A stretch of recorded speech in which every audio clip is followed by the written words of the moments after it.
a palavra do Senhor nesta manhã, na carta do apóstolo Paulo aos Filipenses, capítulo 4, versículos de 10 até ao 13. Filipenses, capítulo 4, versos de 10 até ao versículo 13. Abra a sua Bíblia e, se você está perto de alguém que não tem a palavra, compartilhe a palavra do Senhor. Gostaria que você prestasse atenção nesta palavra do apóstolo Paulo. Filipenses 4, de 10 a 13.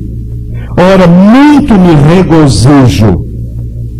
Essa expressão regozijo é uma expressão que a gente não usa muito, mas é uma alegria profunda, é uma alegria da alma. Muito me regozijo no Senhor por terdes finalmente renovado o vosso cuidado para comigo, do qual na verdade andavais lembrados, mas vos faltava oportunidade. Não digo isto por causa de necessidade, porque já aprendi a contentar-me com as circunstâncias em que me encontre. Sei passar falta e sei também ter abundância. Em toda a maneira e em todas as coisas estou experimentado, tanto em ter fartura como em passar fome, tanto em ter abundância como em padecer necessidade. Posso todas as coisas naquele que me fortalece. Louvado e bendito seja o nome do Senhor.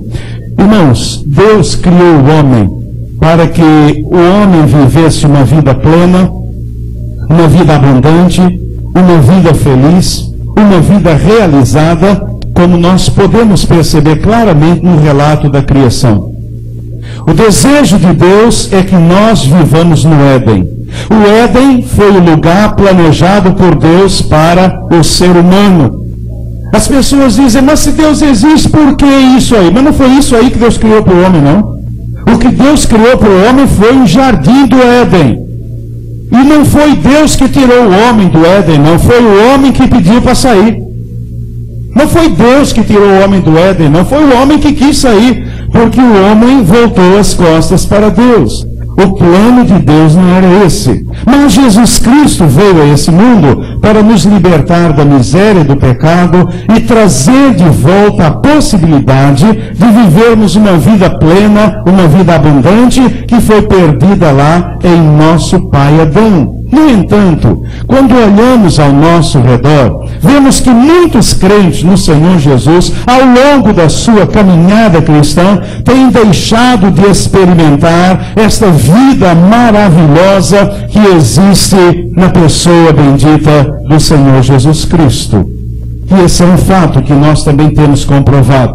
O crente se converte a Jesus, tem aquele primeiro momento de alegria, a alegria do primeiro amor, mas depois a vida vai continuando e parece que vai esfriando, e parece que quanto mais anos de caminhada cristã, mais o crente se torna sem aquela vida abundante, sem aquela vida feliz, sem aquele fervor, sem aquele coração em chamas e em brasa para o Senhor nosso Deus. O apóstolo Paulo, queridos, no texto que nós acabamos de ler, ele nos ensina assim de uma forma bem prática, através da sua própria experiência pessoal, como cada um de nós pode também viver essa vida abundante no seu dia a dia. Por isso eu quero compartilhar com vocês nesta manhã esse tema, vivendo uma vida plena e abundante no dia a dia. Como, na prática, isso é possível? Paulo viveu isto, e o texto que lemos nos fala exatamente sobre esta verdade. Como é possível? Como posso viver uma vida plena e abundante no nosso dia a dia, pastor? Se eu estou passando por uma crise, se eu estou passando por um problema, se eu estou passando por uma dificuldade, isso é fácil para quem não tem problemas. Então preste atenção. Preste atenção na mensagem desta manhã. Preste atenção naquilo que nós vamos aprender. Eu quero compartilhar com você, de acordo com a experiência do apóstolo Paulo, para vivermos uma vida plena e abundante no dia a dia. 3 coisas são necessárias e você precisa aprendê-las. Eu espero nesta manhã, rapidamente, e os irmãos devem ter percebido que o sermão é outro, né? No boletim, vocês não leem boletim, não é? Mas no boletim tem aí vocês, mas mudei, porque nós temos assembleia e o que está aí ia levar muito tempo, eu tenho que terminar o sermão bem rapidinho. Então vamos correr um pouco. Então, de acordo com a experiência de Paulo, para vivermos uma vida plena e abundante no dia a dia, é necessário, em primeiro lugar, nós precisamos aprender isso. Aprenda isso, pelo amor de Deus. Se você aprender isso, eu aprendi, e a minha vida mudou. E os irmãos sabem que eu tenho sido provado, e graças a Deus por isso. E muitos dizem, mas como é que ele aguenta? Aguenta porque eu aprendi isso daí. E o que eu aprendi, quero compartilhar com você nesta manhã. Então, qual é a primeira lição que Paulo nos ensina? É que nós precisamos aprender o quê? A aceitar as circunstâncias. Essa é a primeira questão que Paulo fala. Aprender a aceitar as circunstâncias. Veja o verso 11. Veja o que Paulo diz no verso 11. Não digo isso por causa de necessidade, porque já aprendi a contentar-me com as circunstâncias em que me encontro. A grande descoberta de Paulo foi essa. A grande descoberta foi essa. Ele aprendeu a aceitar as circunstâncias. E como ele aprendeu a aceitar as circunstâncias? Seria Paulo um covarde? E aí você olha para mim e diz, mas é assim, pastor? A gente simplesmente aceita a coisa passivamente? Mas não, veja, nós aceitamos as circunstâncias porque nós entendemos, e Paulo entendia assim também, que tudo que nos acontece tem a permissão do Senhor. Então, se tem a permissão do Senhor, eu aceito. Eu aceito, porque eu sei que o Senhor permitiu o que aconteceu. Mas Paulo sabia também que tudo que nos acontece tem um propósito do Senhor. Por isso ele aceitava. Veja, não é a aceitação de quem não pensa, de quem não reflete. Não é a aceitação de alguém que é um alienado. Não. É a aceitação de alguém que sabe que o que está acontecendo ao seu redor, Deus permitiu e Deus tem um propósito nisso, e por isso eu aceito, e por isso Paulo diz, eu não tenho nenhuma necessidade, porque quando eu aprendo a aceitar as circunstâncias, eu deixo de ter necessidade alguma. As circunstâncias não conseguem mais me desequilibrar, as circunstâncias não conseguem mais me desestabilizar, porque eu sei que há uma permissão de Deus, e eu confio nisso, a minha alma, ela está tranquila nisso. Eu sei que Deus tem um propósito, eu sei que Deus permitiu o que está acontecendo. Uma coisa que eu tenho percebido e que eu vejo acontecer demais e que nos desestabiliza é essa dificuldade com as circunstâncias. Irmãos, eu tenho observado claramente o seguinte: quando acontecem 3 situações negativas, uma a seguir a outra, nós simplesmente entramos em pânico. Nós entramos em pânico. Nós começamos a pensar o que é que está acontecendo conosco. E nós ainda temos uma cultura muito mística. Nós ainda temos uma cultura muito mística no nosso inconsciente. Nós somos fruto de uma cultura que foi inoculada lá no nosso inconsciente, de que quando acontece alguma coisa ruim, o coisa ruim está por trás disso daí. É o coisa ruim. O coisa ruim está sempre por trás. Então, quando o crente enfrenta um problema, ele escorrega e cai a primeira vez, escorrega e cai a segunda vez, escorrega e cai a terceira vez, ele leva um susto e diz, o que é que está havendo?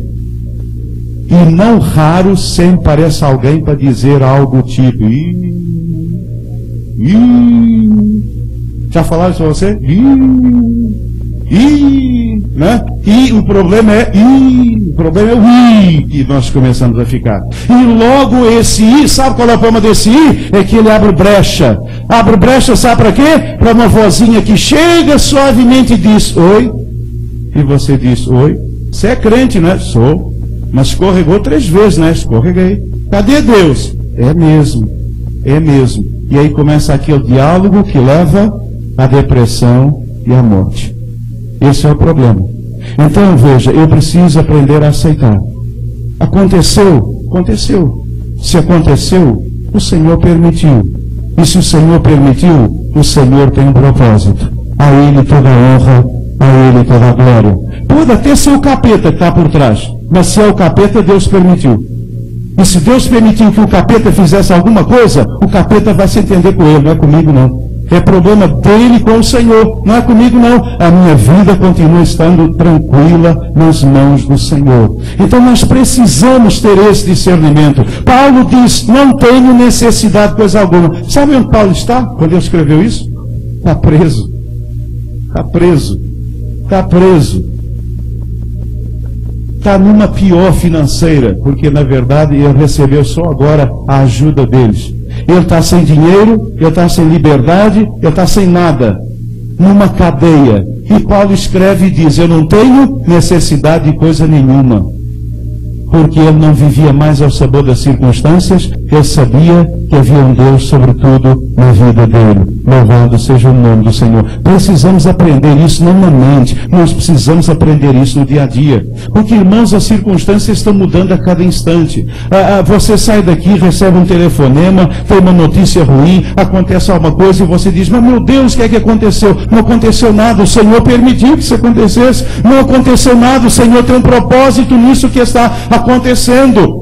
E eu posso, então, em Cristo, aceitar as circunstâncias. Paulo diz, não tem necessidade de coisa nenhuma, porque eu já aprendi a contentar-me com a circunstância em que eu me encontro. Eu sei passar fome e eu sei ter abundância. A circunstância não me tira do sério, porque a minha alma está firme no Senhor. Querido, se a nossa alma não estiver firme no Senhor, se nós continuarmos vivendo ao sabor das circunstâncias, a nossa fé não se firma nunca. 2, nós nunca vamos nos firmar em igreja nenhuma, porque a gente vai andar de um lado para o outro à procura de algum lugar que resolva o nosso problema. Então, nesta manhã, precisamos aprender para ter uma vida plena, para ter uma vida abundante que Cristo dá. Eu preciso aprender a aceitar a circunstância. Entender, o Senhor permitiu. Louvado seja o nome do Senhor. O Senhor tem um propósito. Louvado seja o nome do Senhor. Eu ainda não estou entendendo completamente, mas eu sei que eu vou entender mais adiante. Eu posso então descansar no Senhor. Eu posso, porque eu sei que o Senhor está no controle. Paulo está preso, mas ele sabe que Deus tem um propósito. Deus sabe que Deus permite. E é esse segredo que ele aprendeu, que lhe permitiu na prisão de Filipos, à meia-noite, acorrentado no tronco e sofrendo, sangrando e chorando, louvar e glorificar o nome de Deus. Porque a Bíblia diz que à meia-noite, Paulo e Silas louvavam ao Senhor e os outros presos o escutavam. Por quê? Porque ele havia aprendido a aceitar as circunstâncias. Mas, meus queridos irmãos, de acordo com a experiência do apóstolo Paulo, para vivermos uma vida plena, uma vida abundante no dia a dia, é isso que Deus tem para você. É isso que Deus tem. E meu irmão, assim, eu ouço às vezes as pessoas dizerem assim, não aceito não sei o que, não aceito não sei o que lá. Não aceite essa doença, não aceite. Eu gostaria que você dissesse assim para você essa vez, não aceito uma vida aquém de uma vida plena e uma vida abundante. Eu não aceito isso na minha vida. Diga isso para você mesmo. Eu não aceito uma vida aquém dessa vida plena, dessa vida maravilhosa que Deus tem para mim. É essa vida que eu vou viver. E para viver essa vida, você precisa, então, aprender a aceitar as circunstâncias. Depois, você precisa aprender outra coisa que Paulo aprendeu. E nós precisamos aprender. É aprender a lidar com as circunstâncias. E é muito interessante. E aí nós vamos aprender isso daí no verso 12. O versículo 12, Paulo nos ensina como lidar com as circunstâncias. Ele diz então, sei passar falta e sei também ter abundância. Em toda a maneira e em todas as coisas estou experimentado, instruído, tanto em ter fartura como em passar fome, tanto em ter abundância como em padecer necessidade. Paulo aprendeu a lidar com a circunstância. Como? Agindo com sabedoria nos momentos de fartura e abundância. Deus nos dá momentos de fartura, de abundância, de alegria. E aí nós precisamos agir com sabedoria. Porque é a falta de sabedoria nesses momentos que traz muito problema para as nossas vidas. Às vezes o Senhor nos dá fartura, às vezes o Senhor nos dá abundância. O que é que nós fazemos com a fartura e a abundância que o Senhor nos dá? Nós gastamos além do que podemos e ficamos endividados pelo resto da vida. Não fomos sábios, não soubemos lidar com as circunstâncias. Vocês sabiam que há pessoas que não podem ter dinheiro? Porque além de gastar aquele, gastam além e ficam sempre encrencados. E o Senhor precisa tirar os recursos para que aquela pessoa possa aprender a lidar com essa circunstância.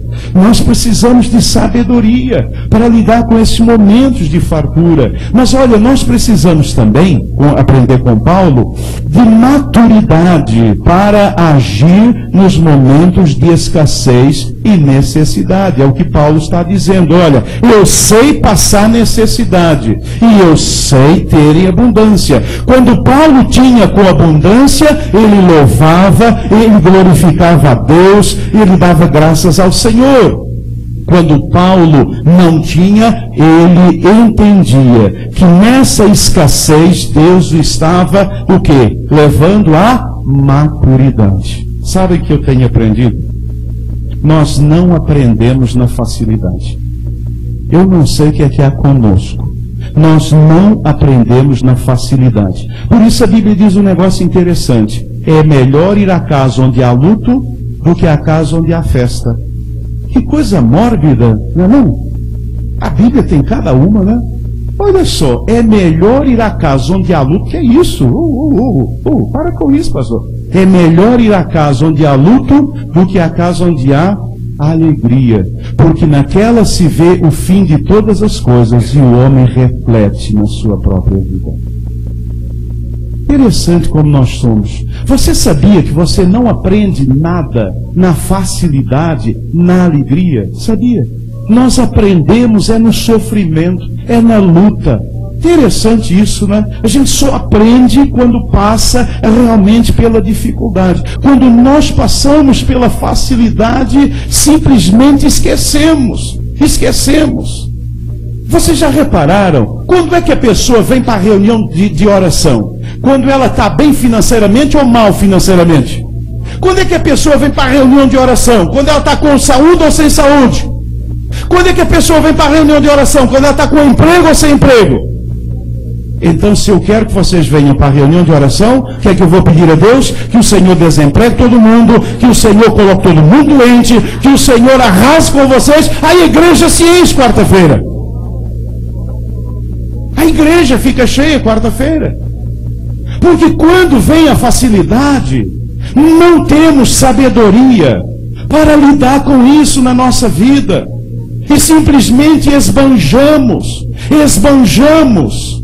Uma das coisas que me impressiona muito são aquelas pessoas que ganham aqueles dinheirões lá, né? O camarada ganha um dinheirão. Ou então um jogador de futebol que ganha muito dinheiro. Aí o tempo passa, daqui a pouco a gente ouve assim, fulano, ele está lá, ele não tem nada, ele gastou, ele perdeu tudo, porque ele não teve sabedoria para administrar. Mas quando nos falta, precisamos de maturidade para lidar com a escassez, com a necessidade.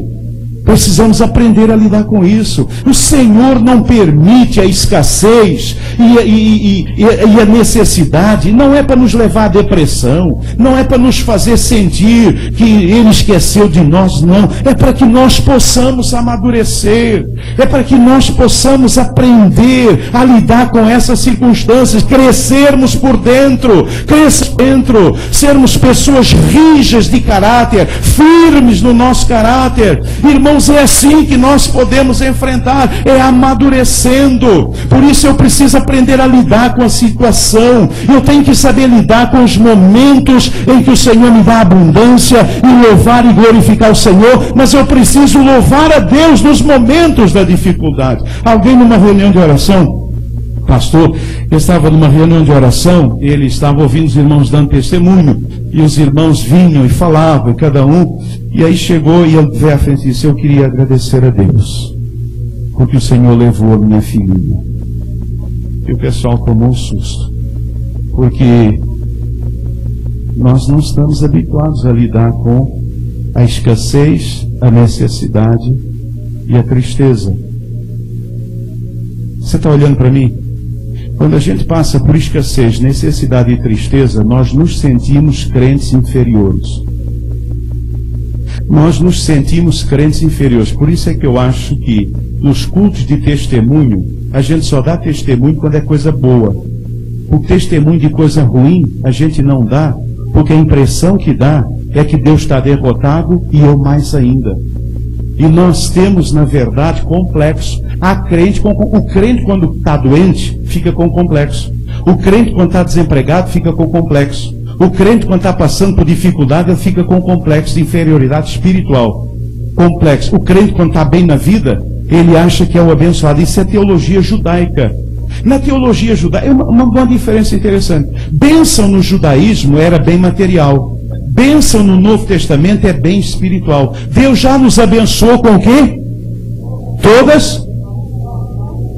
Não estou ouvindo, vou perguntar. Deus, vou até descer aqui para ouvir melhor. Deus já nos abençoou com bênçãos? Bênçãos? Nos lugares? Quais são as bênçãos que Deus derramou sobre nós? Espirituais. Espirituais. Mudou. Bênçãos espirituais. Nos lugares celestiais. Em Cristo Jesus. Quais são as bênçãos espirituais?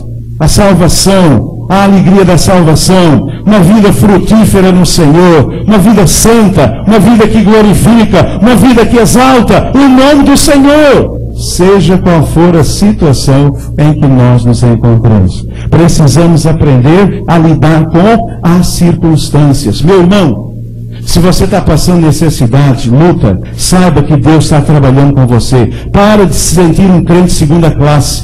Para de se sentir um crente que está atrás dos demais. Para de imaginar que Deus te abandonou, que Deus te deixou. Deus está tratando, Deus está trabalhando. O Paulo não era um homem de Deus.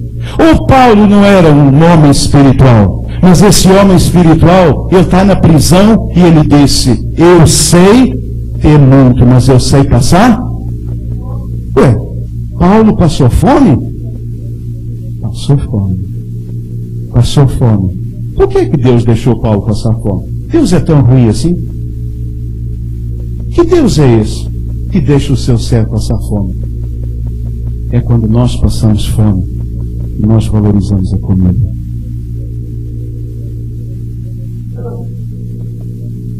Nossos filhos, você coloca aquele prato de comida, eles comem metade e jogam o resto fora. As crianças do Bangladesh comem lama, comem terra, comem bichos putrefatos. Os nossos, por quê? Não dão valor. Eu sou de uma época que eu comia um bife com batata frita no dia do meu aniversário. Está chegando aí, vou comer um bife com batata frita. E eu comia na casa do meu padrinho, que era rica. Minha mãe me levava lá e era o dia de comer um bife com batata frita. Que alegria comer um bife com batata frita. A manteiga era racionada. Não tinha dinheiro para muita manteiga. Não tinha. Aí a gente dá valor. Sabe o que é que Deus permite escassez, necessidade? Sabe por quê? Está olhando para mim? Porque Deus te ama muito, muito, muito, muito. Porque Deus te ama muito, muito, muito, muito. É por isso que o Senhor permite, para que você experimente isso na sua vida. Na sua vida.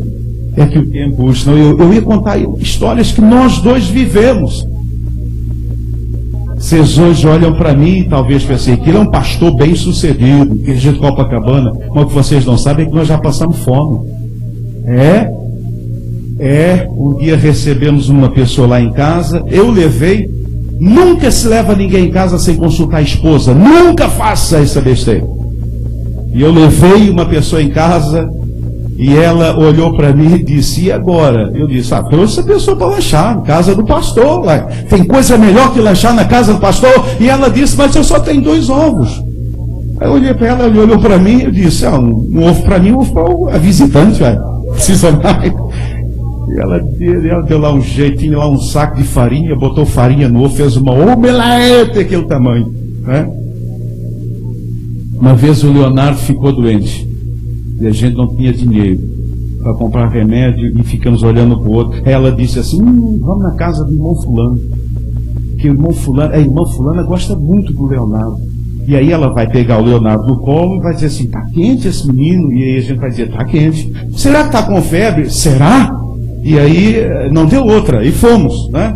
Fomos lá. Aí a irmã pegou, o Leozinho, tá?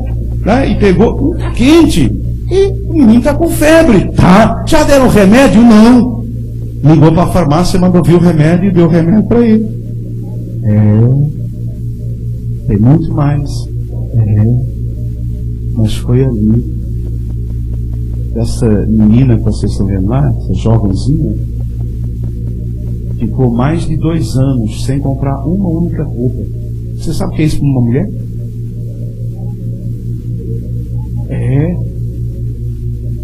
Mas o Senhor nos ensinou a lidar com a escassez. A lidar com a escassez. Precisamos aprender. O Duda já chegou? Já chegou, Duda? Tá joia. Estava só aí esperando. Mas, irmãos, é muito gostoso porque se eu aprendi isso, eu estou aprendendo isso, eu quero que você aprenda. De acordo com a experiência do apóstolo Paulo, para vivermos uma vida plena e abundante no dia a dia, é necessário uma outra coisa maravilhosa, sabe o que é? Aprender a superar as circunstâncias. Gostei tanto dessa imagem. Linda, linda. Eu quase chorei quando eu estava. Deus me deu essa imagem. Sabe que Deus dá também as imagens? É interessante. Algumas o Senhor dá. Outras, quando eu coloco, está tudo errado. Mas quando o Senhor dá, aprendermos a superar as circunstâncias. Versículo 13. O que é que diz lá? Posso todas as coisas naquele que me fortalece. Segredo para superar todas as circunstâncias. Sabe por quê? Porque nós cremos e confiamos que nada é impossível para o nosso Deus. Amém. Nada é impossível. Não há nada impossível para o nosso Deus. E porque nós cremos, e Paulo tinha essa convicção, de que nada pode... Irmãos, quando eu aprendi isso, é bom demais aprender isso na nossa vida. Você sabia que nada pode me derrotar? Você sabia que nada pode derrotar você? Ou melhor, só há uma coisa que pode derrotar. Só há uma pessoa que pode derrotar você. Sabe quem é? É você mesmo. Obrigado, irmã. Você está me ajudando a dessa nessa manhã, né? É joia, tá? Só há uma pessoa que pode derrotar você. Quem é? É você mesmo. Nada pode me derrotar. Nada pode me derrotar, porque eu posso todas as coisas naquele que me fortalece. E aquele que me fortalece é o Deus do impossível. Tudo é possível para Deus. Tudo. Eu gosto muito de pensar naquele momento, quando os anjos chegaram lá e falaram para Abraão que ele iria ter um filho. Abraão estava com 90 anos e Sara com 100 anos. E Sara, engraçado isso, né? Sara estava atrás da porta ouvindo toda a conversa. Não é fácil, né? E ela estava atrás da porta da tenda, né? Quando ela viu chegar os anjos, entraram lá na tenda para falar com o Abraão. Não a chamaram, ela foi pé ante pé, ela chegou, botou o ouvidão, né? E aí eles disseram, daqui a 1 ano, por essa época, Sara vai ter um filho. E o que aconteceu com Sara? Ela começou a rir. E aí eu fico imaginando Sara pensando assim, o Senhor Deus entende dessas coisas, não entende nada do ventre de mulher. O Senhor não sabe que não tem mais ovário, não tem mais nada. Ela pensou assim, desse mato não sai mais coelho nenhum. Aí, cuidado, que Deus ouve tudo. Ouviram e disseram assim, por que é que Sara riu? Ela disse, eu não ri não. E eles disseram, não há nada impossível para Deus. Onde não tem mais vida, Deus pode gerar vida. Onde não há mais nada, Deus pode. Porque Deus traz à existência aquilo que não existe. Aleluia! Louvado seja o nome do Senhor. Deus traz à existência. Por isso, precisamos aprender a superar as circunstâncias, crendo e confiando que nada é impossível para o nosso Deus. Mas pastor, a situação é difícil. Eu sei. Irmãos, quando aquela criança nasceu lá no hospital, com 400 gramas. O Senhor me deu uma visão. O Senhor me deu uma visão. Aquela criança ia morrer. Ela nasceu de 5 meses. Ela é muito pequenininha. Mas o Senhor me mostrou aquela criança nas mãos dele. E o Senhor disse: quando algo está nas minhas mãos, filho, pode crer que não tem jeito, porque eu sou o Deus do impossível. Eu sou o Deus do impossível. Eu sou o Deus do impossível. Eu sou o Deus do impossível. E às vezes eu ligava e a mãe dizia: ih, deu uma piorada, e agora deu, e aí eu ficava, e o Senhor dizia: lembra da minha mão, essa criança está na minha mão, e aquele que está na minha mão, mal algum chegará à sua tenda, 1000 cairão à sua direita, 10.000 à sua esquerda, mas ele não será atingido. E se o meu Deus é o Deus do impossível, nada pode me derrotar. Eu sou iderrotável, ou inderrotável. Você é inderrotável. Não sei se existe a palavra, mas a gente está criando agora. Nada pode derrotar você. Meu irmão, saia daqui nesta manhã com essa certeza. Por isso Paulo dizia: estou aqui na prisão, estou aqui preso, algemas, estou aqui comendo comida de prisão, mas eu posso todas as coisas daquele que me fortalece. Louvado seja o nome do Senhor. Louvado seja o Senhor. De acordo com a experiência do apóstolo Paulo, para vivermos uma vida plena e abundante no dia a dia, 3 coisas são necessárias. Qual é a primeira? Aprendermos a aceitar as circunstâncias. A segunda? Aprendermos a lidar com as circunstâncias. Aprender quando está tudo bem e aprender quando está tudo não tão bem. E a terceira qual é? Aprendermos a superar as circunstâncias no Senhor. Nada pode nos derrotar. Que cada um de nós aqui nesta manhã aprenda a aceitar as circunstâncias, não passivamente, mas no Senhor, sabendo que Deus tem propósitos, permissão. Que cada um aprenda a lidar com as circunstâncias, tendo sabedoria nos momentos de glória, tendo maturidade nos momentos difíceis, e que cada um possa aprender a superar as circunstâncias, crendo no Deus do impossível e crendo que nada pode derrotar você. E que cada um aqui nesta manhã possa viver uma vida plena, uma vida abundante, uma vida feliz na pessoa bendita do Senhor Jesus Cristo, pela glória de Deus. Amém? Glória a Deus, amém. Que Deus nos abençoe. Que Deus nos abençoe. Há um cante que não vamos cantar, mas eu gosto que ele diz assim: não olhe as circunstâncias, não. Olhe o seu poder, porque não ando por vista, mas eu ando por fé, ou mais ou menos parecido com isso. Que Deus te abençoe, meu irmão. Irmãos, essa mensagem, ela fez uma mudança na minha vida. Eu sou uma pessoa com um temperamento contido, com tendência à depressão. A Esté, durante esse período agora, ela é muito engraçada, né? Toda esposa é muito engraçada, né? Aliás, esposas são a coisa melhor que existe, né? Mas ela fica: como é que você está? Ela fica monitorando 24 horas, porque ela sabe que por muito menos como é que eu ficava. Mas eu não fiquei desse jeito, assim como eu ficava, por causa dessa mensagem que Deus trouxe ao meu coração. Aprender a aceitar, aprender a lidar, aprender a enfrentar e vencer as circunstâncias. Não há circunstância que possa me derrotar, porque eu sou de Jesus Cristo. Não há circunstância. Que Deus nos abençoe. Amém? Eu quero convidar agora os membros da igreja a ficarem de pé, e o irmão Duda, aliás, Luiz Eduardo, e aí fica, né? Luiz Eduardo, para vir aqui à frente. Vou pedir os membros da igreja, todos que fiquem de pé, aqui na galeria, e eu preciso fazer uma contagem. Vou pedir ao irmão Pedro, diácono Pedro Paulo, que conte os irmãos desse lado, diácono José Veloso, que conte aqui deste lado, por gentileza. E eu vou pedir ao João. João, você pode contar? Pessoal aí na galeria. Então fiquem de pé enquanto os irmãos estão contando, porque nós precisamos ter um quórum.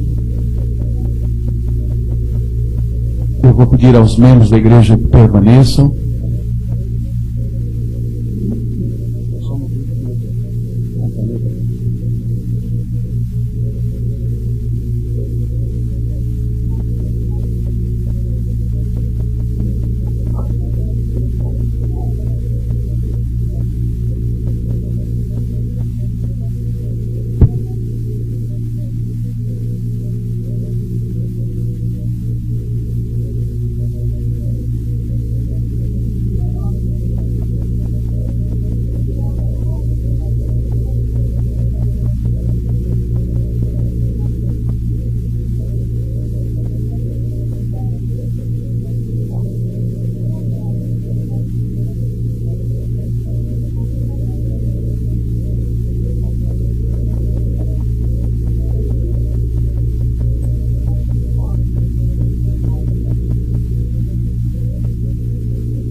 Podem sentar, nós temos quórum suficiente até além, 170 irmãos presentes, o quórum seria de 150.